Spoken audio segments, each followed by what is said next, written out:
요한계시록 19장입니다. Revelation chapter 19. Revelation chapter 19. 요한계시록 19장입니다.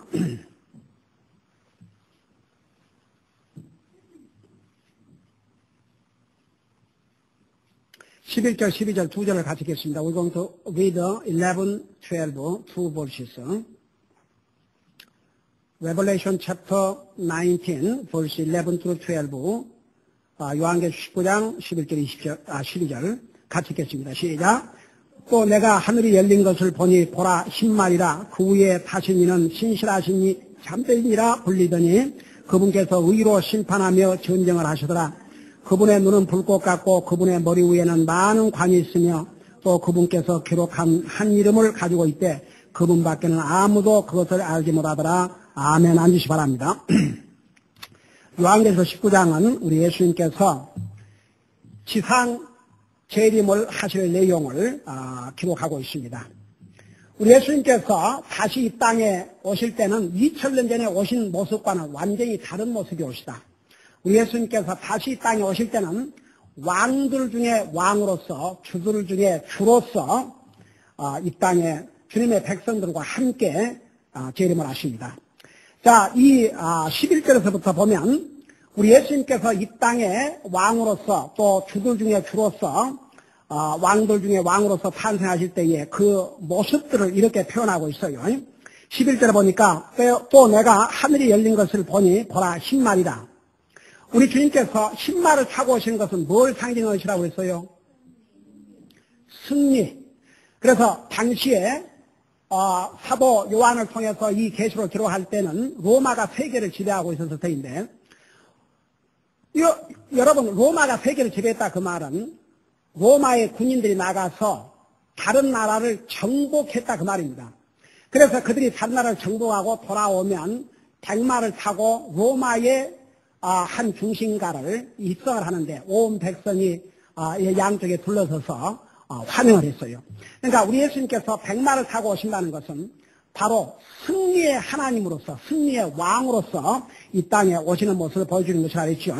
그 다음에 그 흰말 위에 앉아 계신 우리 예수님을 가리켜서 신실하신 분, 참되신 분이라 그렇게 기록하고 있죠. 그 말은 우리 예수님의 캐릭터, 하나님은 자기의 약속을 반드시 이루신다 그 말입니다. 하나님이 하실 수 없는 게 있어요. 그게 뭐라고 있어요? 거짓말을 하실 수가 없는 분이십니다. 여러분 그래 예수님 사람 거짓말 해야 되겠어요? 거짓말 안 해야 되겠어요? 거짓말 안 하고 살아야 돼요. 우리 요즘 토요일 바이블 스터디에 그 거짓말에 대해서 배우고 있는데 여러분 우리는 죄의 속성을 가지고 있기 때문에 자기도 모르게 거짓말을 해요. 근데 그리스도인들이 해야 될 일이 있어요. 거짓말을 했다 바로 그걸 깨달은 순간에 하나님 앞에 용서를 구해야 됩니다. 그리고 거짓말했으면 그 상대방에게 I'm sorry 내가 거짓말했다고 얘기를 하셔야 됩니다. 그것이 훨씬 하나님 앞에 옳은 자세고 존경받는 자세입니다. 여러분 거짓말을 계속하면요 그 거짓말 나는지 알아요. 상대방이 알게 돼 있어요. 사람도. 그럼 나중에 그 거짓말을 계속하다 보면 이제 거짓말쟁이로 쟤는 저 사람은 추로살 수 없고 이렇게 되면 안 되니까. 여러분 우리가 구원받은 하나님의 자녀지만요 우리는 연약해서 거짓말해요. 만약에 여기서 거짓말을 나는 한 적이 없습니다. 그러면 그 사람이 제일 거짓말쟁이일 수 있어요. 우리 모두는 다 거짓말해요. 근데 그 거짓말을 줄이셔야 돼요. 안 하려고 노력하고 거짓말을 했을 때는 얼른 하나님 앞에 용서를 구하고 다른 사람이 거짓말을 했으면 내 그 사실이 아니고 거짓말이라고 정정을 해야 돼요. 그러면 훨씬 더 존경받습니다. 하나님이 하실 수 없는 게 거짓말이에요. 그래서 우리 예수님을 신실하신 분, 그 다음에 참되신 분. 우리가 예수님을 모시고 살지 않습니까? 또 우리 예수님의 그 캐릭터를 닮아가도록 노력을 해야 될 줄로 믿습니다. 그 다음에 우리 예수님을 가리켜서 11절에 보면 그분께서 의로 심판하신 분. 우리 주님이 여러분 지금은 보세요. 이 상에서 하나님의 사랑은 얘기하고 사랑은 듣고 싶으면서도 하나님의 심판은 전하고 싶지 않고 하나님의 심판은 듣고 싶지 않아요. 그래서 사람들이 별로 하나님에 대해서 관심도 하나님을 두려워하지도 않아요. 여러분 성경에 하나님을 두려워하라, 하나님을 두려워하라, 하나님을 두려워하라, 하나님을 두려워하라, 하나님을 두려워하라 그 말씀이 얼마나 많이 있는 줄 아세요? 여러분 잠언 시편에 하나님을 두려워하는 것이 지혜의 시작이라 했어요. 그러니까 하나님을 두려워함이 없으면 삶의 기준도 없어요. 하나님을 두려워함이 없으면 거짓말하고도 양심의 가책도 안 느껴요. 그래서 하나님을 두려워한다는 것이 얼마나 중요한지 몰라요. 하나님을 두려워해야 자기를 항상 점검하고 살아요. 왜 오늘날 이 젊은 세대들 그야말로 제멋대로예요. 왜 그런지 아세요? 무서워하는 사람이 없어요.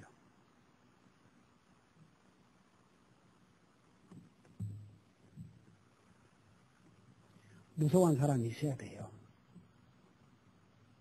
그래야 질서가 잡혀요. 여러분 절대 잊지 마세요. 하나님을 두려움이 없으면 결국은 기분 내키는 대로 살 수밖에 없어요. 하나님을 두려워해야 우리 삶의 기준이 됩니다. 그러니까 여러분 하나님을 두려워한다는 것은 우리에게 사실 복이에요. 저는 그 시편에 하나님을 두려워한 자는 모든 좋은 것에 부족함이 없을 것이라. 저는 그 성경을 읽다가 얼마나 정말 제게 감동을 받았는지 그때부터 우리 애들을 기도하면서 이제 항상 하나님을 두려워하는, 항상 하나님을 두려워하는, 앵무새 애우듯이 하나님을 두려워함이 우리 삶 속에서 없어지는 그 순간 우리는 이제 제멋대로 살 수밖에 없어요. 오늘날 많은 젊은이들이 하나님 두려움이 없어요. 진짜 소스예요. 그러니까 근데 뭐 하나님 안 믿는 사람이야 얘기할 것도 없죠. 하나님 믿는다 그러면서 하나님을 두려움이 없어요. 여러분 이거 있어야 됩니다. 성경은 하나님의 자녀들에게 하나님을 두려워하라고요. 여러분 전도서 12장에 보면은 그런 말씀이 있어요. 우리 사람의 결론이 뭐냐 그러면 결론을 딱 두 가지로 얘기했어요. 그 아는 사람은 읽어봐요. 이렇게.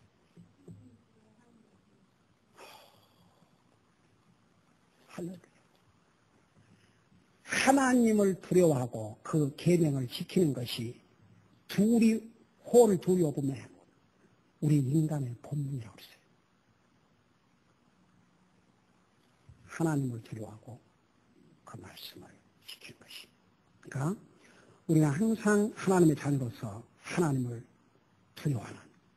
저는 진짜 어제 와서 저 하는 걸 보고 저들에게 하나님을 두려워하는 마음이 있다면 감히 어떻게 그런 짓을 합니까? 하나님을 두려워하는 것은요, 우리에게 100% 복이에요. 그럼 따라하십시다. 하나님을 두려워하는 자는 모든 좋은 것에 부족함이 없으리로다. 그리고 그 다음 절에 뭐라는지 아세요? 젊은 사자가 굶주릴지라도 여러분 사자는 왕이에요. 짐승세계에서. 사자는 굶주릴지라도 하나님을 두려워하는 자는 모든 좋은 것이 부족함이 없습니다. 여러분 어른이나 애들이나 항상 하나님을 두려워하는 삶을 살아야 됩니다. 하나님을 두려워하고 살면요, 그게 딱 내 삶의 기준이 되어버려요. 그러니까 어떤 것을 결정하고 생각하고 판단하고 할 때도 그게 딱 기준이 돼요. 그러면 더 쉬워요, 사실은. 저는 어떠세요? 우리가 이 땅에 얼마나 산다고. 때로는 참 무엇 때문에 사람들이 분노하고, 무엇 때문에 사람들이 그 마음의 고통을 나오고, 무엇 때문에 그러고 사는지, sometimes I don't understand. 얼마나 산다고 이 땅에서. 오죽하면 세상, 저 불교에서도 마음을 비우라 그러지 않습니까? 나 기가 막혀서. 저런데도 마음을 비우라. 그 마음을 비워야 말이 들어라, 이거죠. 그런데 하나님의 자녀란 사람들의 마음이 왜 그렇게 생각도 복잡하고 진짜 그냥 별게 다 들어가요. 여러분, 사도행전에 보면 구원받아 하나님의 자녀들의 마음을 심플리시티. 그렇게 살아요, 다 같이. 다 같이 남을 위해서가 여러분을 위해서. 여러분을 위해서. 우리 주님께서 이 땅에 오시는데, 우리 주님께서 우로 심판한다. 그러니까, 여러분 봐요.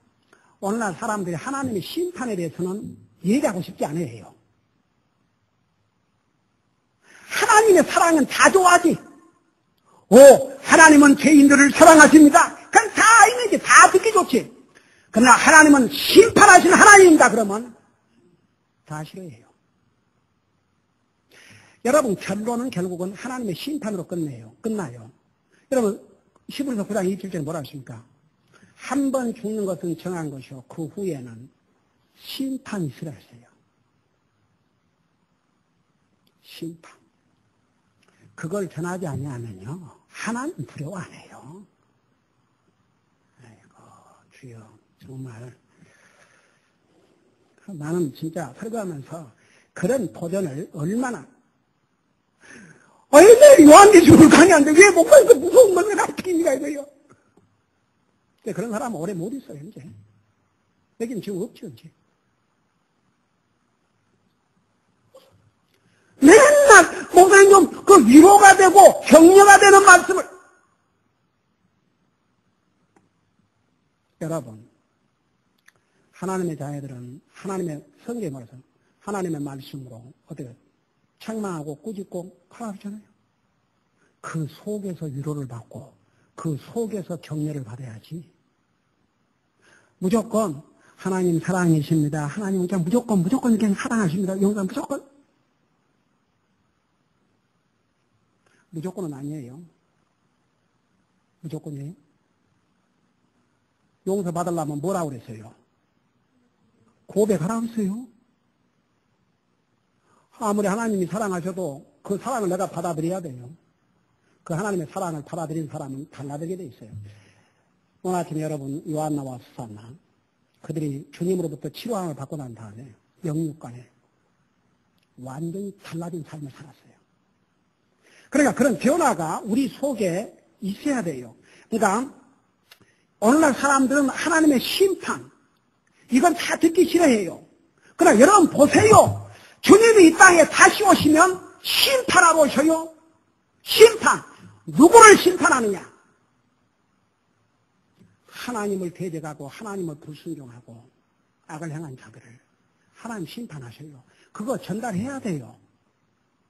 여러분, 그러니까 복음에서 가장 중요한 핵심은 하나님이 우리를 사랑할 생명을 줬지만 그 죄의 값으로 죽어야 한다는 거. 죽음 다음에 하나님의 준엄한 심판이 있다는 거. 그거 전해야 돼요. 네. 하나님은 사랑의 하나님이지만 심판의 하나님이세요. 사람들은요 이런 거 싫어해요. 하나님 심판하시는 하나님은 싫어요. 그저 사랑의 하나님.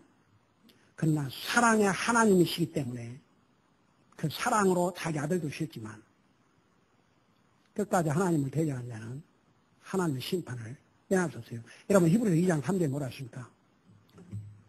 이 중요한 구원을 무시하면 어찌 피할 수 있으려?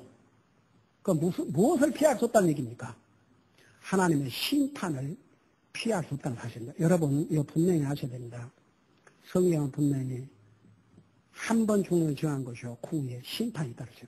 저는요 만일 하나님의 심판이 없고 그냥 이렇게 살다가 죽는 걸 전부라면은 여러분 하나님의 감동, 성령의 감동을 기록한 하나님의 말씀, 고린도전서 15장에 뭐라 했어요? 예수 믿는 사람들이 이스라엘에서 가장 불쌍한 자를 떨었어요. 심판이 있어요. 보세요. 이제 우리 주님께서 주신 모든 예언의 말씀의 결론이 주님이 이 세상에 오셔서 의로 심판하셔요. 그러니까 여러분 절대 이거 잊으면 안 됩니다. 하나님은 사랑의 하나님이지만 심판의 하나님이십니다. 여러분 구원받는 하나님의 자녀는 지옥 가는 심판을 안 받지만 이 땅에서 그 대가를 치러야 돼요. 절대 잊지 마세요. 여러분 잠언에 보면 의인이라도 이 세상에서 심판을 받거든 하물며 악인과 죄인이리요 그랬어요.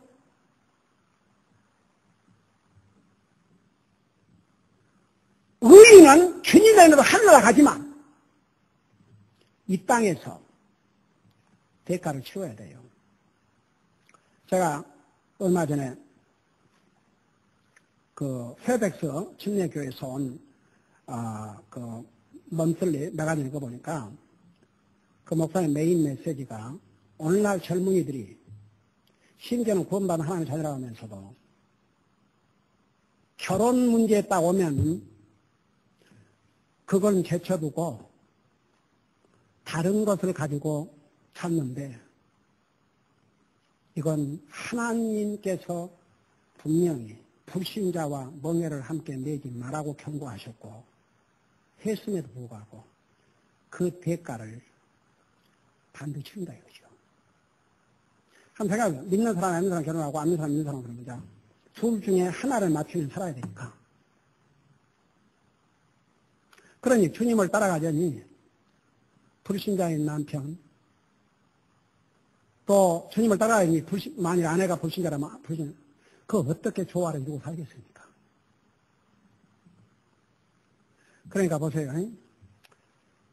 구원받은 하나님의 자녀이기 때문에 하나님 은혜로 하늘나라 가지만 우리가 이 땅에서 하나님 말씀 불순종하고 살면 하나님께서 다 프리패해 놓으신 복을 누리지도 못하고 자기가 이 땅에서 그 대가를 혹소해 줘야 돼요. 여러분, 제가 그 쓴 책 2가지 선택만 내서 서론에서 그렇게 얘기를 했어요. 우리 사람은 이 세상에 태어나서 많은 선택을 하고 삽니다. 어린아이가 태어날 때부터, 이제 어린아이가 자기 스스로 선택하지 못할 때는 부모가 우유를 먹을 것인가, 브레스트 피딩을 할 것인가, 그걸 부모가 결정해 줘야 되고, 그 다음에 어린아이가 뭘 먹고, 무슨 학교를 다니고 이런 거 다 부모가 이제 선택을 해 줘야 돼요. 근데 부모가 잘못 선택하는 날에는 그 자식 평생에 영향을 미칠 수 있고, 부모가 자녀들을 위해서 바른 선택을 해 주면 또 그 반대로 평생 그 자녀들에게 복이 되고 부모도 그 복을 누리고, 또 어떤 우리 인생의 중요한 면을 자기가 잘못 결정한 날에는, 여러분 진짜 저는요, 우리 하나님은 인격의 하나님이세요. 우리 조상 아담에게 저 먹지 마라, 먹으면 죽는다고 그랬어요. 분명히 경고를 했어요. 미리 알려주셨어요. 근데 먹었어요. 하나님께서 강제로 맞지 않았어요. 그러나 그가 선택한 잘못된 선택에 대한 대가를 자기들로서 끝났으니까 우리 인생들에게 죽음을 가져왔어요. 그거 심각한 문제예요. 여러분, 예를 들어서 이 가운데 여러분들이 구원받기, 자매들이라는데 구원받기 전에 주님을 몰랐을 때 결혼을 하고 남편이 아닙니다. 이건 달라요. 근데 여러분이 분명히 복음을 하고 구원받은 하나님의 자녀이면서 안 믿는 사람과 결혼했다면 여러분의 선택이에요. 여러분의 선택을 했어요. 그 선택에 대한 대가를 이 땅에서 치러야 돼요. 그러니까 모든 것에 대해서, 그러니까 여러분, 우리가 심판 그럴 때에 불신자는 영원히 지옥 가는 심판, 안 믿는 사람은 하나님 은혜로 구원받고 하늘나라 가지만 우리가 이 땅에 사는 날 동안 그래서 우리가 하나님 말씀 순종하고 살면 우리에게 복이지만 우리가 하나님 말씀 불순종하고 살면 그게 뭐가 그리스도로서 행복한 삶이겠어요. 그러니까 여러분, 절대 우리 하나님은 사랑의 하나님이지만 동시에 심판의 하나님이라는 거 여러분 절대 속지 마세요. 오늘날 교회가 심판의 하나님 안 가르쳐요? 여러분, 우리는 항상 하나님의 홀 카운슬. 그러니까 왜 제가 이것을 강조하고 또 강조하냐면 여러분 바로 아셔야 돼요. 바로 아시고 다른 사람에 속지 말아요. 여러분, 목사가 강단에 서가지고 그냥 쉽게 편하게 듣고 지나가시는 그런 얘기만 한다고 생각해봐요. 우리는요, 연약하기 때문에 하나님의 말씀으로 끊임없이 챌린지와 이걸 도전을 받아야 그나마도 정신 차리고 우리의 믿음을 돌아보기라도 하죠. 그거 없어 봐요. 여기에 그분께서 의로 심판하면 그 대신 보세요. 하나님의 심판은 의로우셔요. 하나님은 불공평하거나 불의나 실수가 있을 수 없다고 말입니다. 그러니까 아무도 하나님은 억울합니다. 할 수가 없다 이거예요. 하나님은 공의로우신 하나님이세요. 여러분 한번 생각해봐요. 우리 자신들을 어플라이 해보십시다. 우리가 주님을 영접하는 그 순간까지 우리를 죽이지 않고 살려주시고 우리 주님이 안 오셨다는 거 감사해요, 안 감사해요? 감사하죠. 생각해봐요. 아이고 아찔하죠. 예를 들어 5년 전에 구원받은 사람 5년 전에 주님 오셨다면 지금 어디가 있겠어요? 2년 전에 아이고 주요 제가 지금 생각하면 정말 아찔해요. 아찔해. 그러니까 지금 그 가만 생각하면 열심히 교회 다니고 했지만 이제 그 몸에 뱉고 습관 근데 하나님을 두라는 건 분명히 있었어요. 근데 하나님 섬기다는 것은 거의 상당히 사람의 눈을 의식했어요.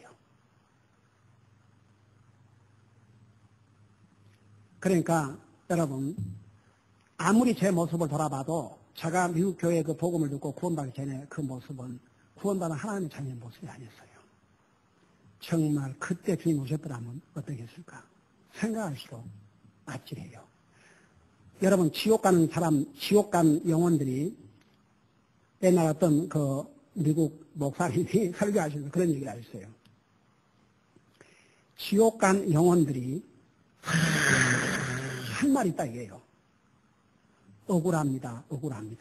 왜 내가 이 지옥에 와야 되지? 그래도 내가 교회도 좀 나가고, 그것도 돈도 갖다 바치고, 나나름도 선한 일인데 왜 내가 지옥에 왔냐 이거죠.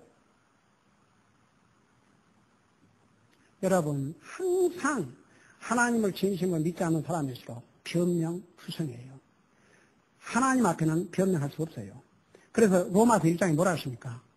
아무도 하나님 앞에서 핑계할 수 없다. 변명할 수 없다고 했어요. 하나님은 심판의 하나님이세요. 그 절대 잊지 마세요. 그 대신 하나님의 심판은 공의로운 심판이에요. 의로운 심판이에요. 공평한 심판이에요. 절대 불의나 실수가 없다고 말입니다. 그 다음에 보십시다.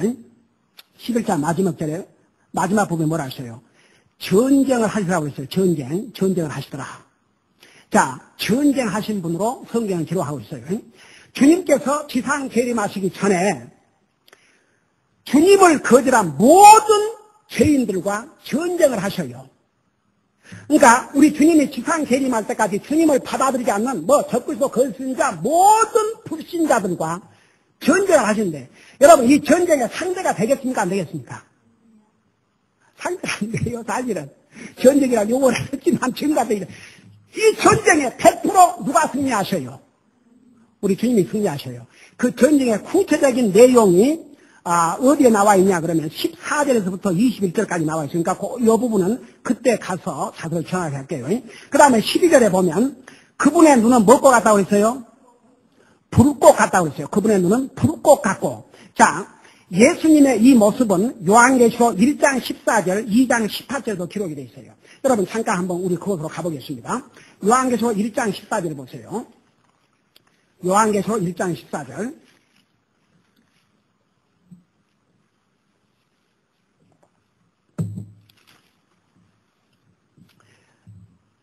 요한계시록 1장 14절에 거기에 뭐라 하십니까? 우리 예수님의 모습을 이렇게 설명하고 있는데 그분의 머리와 우리 예수님의 머리와 머리턱은 양털같이 시고 눈같이 시며 그분의 눈은 뭐 같다고 그랬어요? 불꽃 같다고 그랬어요. 그 다음에 또 하나를 보십시다. 2장 18절에 보세요. 2장 18절. 2장 18절 우리 같이 한번 읽어봐요. 시작. 두아디라에 있는 교회의 천사에게 편지하라. 눈이 뭐 같고 불꽃 같고 발이 정제된 녹 같은 하나님의 아들이 이것들을 말하노라. 자, 그러면 여러분 보세요. 예수님께서 이 모습은 예수님이 우리 인생의 구속사를 마치시고 부활하셔서 40일 동안 계시고 하늘나라 가신 다음의 모습이에요. 그러니까 예수님이 하늘나라 가신 다음에 그 예수님의 눈을 불꽃 같은 모습으로 보였다는 것은 무엇을 의미해요? 불꽃은 무엇을 의미해요? 불은 항상 심판을 상징했어요. 그러니까 심판하실 주님으로 이제 계신 거예요. 그 때를 기다리신 거죠. 여러분, 우리 주님께서 이 땅에 오셔서 나와 여러분의 구속사로 죽으시고 부활하시고 하늘로 가신다면 다시 오실 날을 기다리고 계시는데 어떤 날을 기다리시느냐? 심판하실 날이에요. 그러니까 지금은 누가 예수님을 향해서 요구를 하고 고함을 치고 아무리 주님을 대적해도 하나님께서 벼락 쳐요, 안 치셔요? 벼락 안 치셔요. 여러분 생각해봐요. 만일에 예수님께서 그때마다 벼락을 쳐셔버리면 우선 살아남은 사람도 없고 그리고 가짜들이 많을 수 있어요. 겉으로라도 무서워서 벌벌 떨고 믿기 있으면 이러고. 그러니까 하나님께서 왜 사도 요한을 통해서 예수님 하늘나라 가신 다음에 그 모습을 이런 모습을 보여주셨냐면 하나님께서 심판의 주로 이 땅에 오실 것을 보여주신 거예요. 그래서 항상 그분의 눈이 불꽃 같다. 그것은 예수님을 심판의 하나님으로 보여주시는 것이라는 거 그거 잊지 마세요. 그리고 이제 하나만 더 하고 마주십시다. 그분의 눈은 불꽃 같고 그분의 머리 위에는 많은 뭐가 있다고 그랬어요? 관들이 있다고 그랬어요. 여러분 그 옛날 고대 왕들은 머리에 관들을 썼지 안 썼어요? 몇 개 썼어요? 하나 썼어요. 여러분 성경에도 보면 다윗이 나중에 전쟁에 승리한 다음에 그 나라의 왕이 썼던 관을 써보셨다 그랬어요? 안 써봤다 그랬어요? 써봤다고 그랬어요. 성경에 그렇게 기록하고 있어요. 그래서 왕은 그 왕의 권위를 나타내기 위해서 관을 썼어요. 또 한국도 마찬가지요. 왕 되면은 여러분 생각해봐요. 똑같은 왕이라지만 복장이 똑같으면 그 왕같이 보여요, 안 보여요? 그 왕 그러면 우선 복장이 화려하지 않습니까? 그리고 관을 탁 씌워놓으면 진짜 그냥 달라 보이는 거죠. 그래서 이 관을 쓴다는 것은 다스리는 자, 왕들에게 그게 영광의 그 하나의 상징으로 씌워졌어요. 근데 우리 예수님께서 많은 관들을 썼다는 건 단수가 아니고 복수예요. 한 관이 아니고 많은 관들을 썼다는 것은 그건 무슨 뜻이에요? 우리 주님은 한 나라의 왕일 뿐만 아니라 모든 왕들 중에 왕이시므로 그래서 많은 나라들을 다스리는 정말 왕들 중에 왕이라는 것을 상징하고 동시에 여러분 주님의 천년 왕국에서 예수님 외에 관을 쓸 다른 왕이 있어요, 없어요? 없어요. 예수님 한 분만이 왕이에요. 지금은 얼마나 나라 왕들이 많습니까? 참 많기도 하죠. 지금 대통령이 다 왕이에요. 옛날로 말하면 다 얼마나 세상에 왕들이 많아요. 그러나 우리 주님이 오시면 딱 한 분 왕밖에 없어요. 그래서 주님이 많은 관들을 쓰였다 그 말은 주님께서 오실 때 왕으로 오시는데 모든 왕들 중에 왕으로서 예수님 외에는 이제 왕들이 있을 수가 없어요. 예수님만이 유일한 왕이에요. 그것을 상징한 것입니다. 여러분 나와 여러분에게 이런 소망이 있습니다. 여러분 지금 우리가 살아가고 있는 이 세상에서는 소망이 없어요. 아이고 나 저기 어제 가스를 내려왔는데 아니 또 그냥 가스값이 쑥 내려가가지고 지난번에 코스코에서 3불 90원까지 내려가더니 어제는 4불이 3불 올라갔어요. 여러분 생각 몇 년 전만 해도 2불 얼마였지 않습니까? 그러니까 이건 뭐인가 하면 가면 갈수록 정말 이 세상은 좋아질 수가 없어요. 이제는요 유럽을 보세요. 유럽이 지금 사회주의 경제 정책을 썼어요. 그래갖고 저 모양이 지금 돼가고 있어요. 지금 이번에 프랑스에서 새로운 대통령이 사회주의자. 그게 뭔지 아세요? 있는 사람들 세금으로 막 걷어가지고 가난한 사람들한테 그 보기에는 얼마나 좋아요. 그 공산주의가 그렇게 생긴 거예요. 절대 풍요한 나라가 될 수 없어요. 유럽이 이런 그 사회주의 정책을 쓰다가 지금 몰락을 하고 있어요. 경제적으로 몰락을. 그리스가 무너지고 있고 저 이태리가 지금 데모 난리고 난리예요, 난리. 근데 이 나라가 지금 그거 살나가자는 거예요, 이 정권이.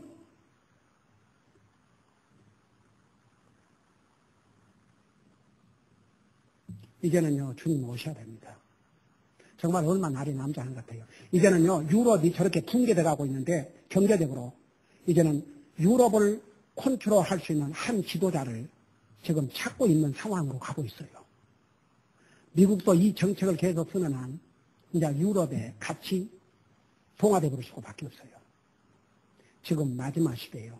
적그리스도의 출현을 세상이 기다리고 있는 이런 마지막 시대입니다. 여러분, 다른 거 신경 쓰지 마세요. 진짜. 내가 어떻게 하면 주님 잘 섬겨나갈까?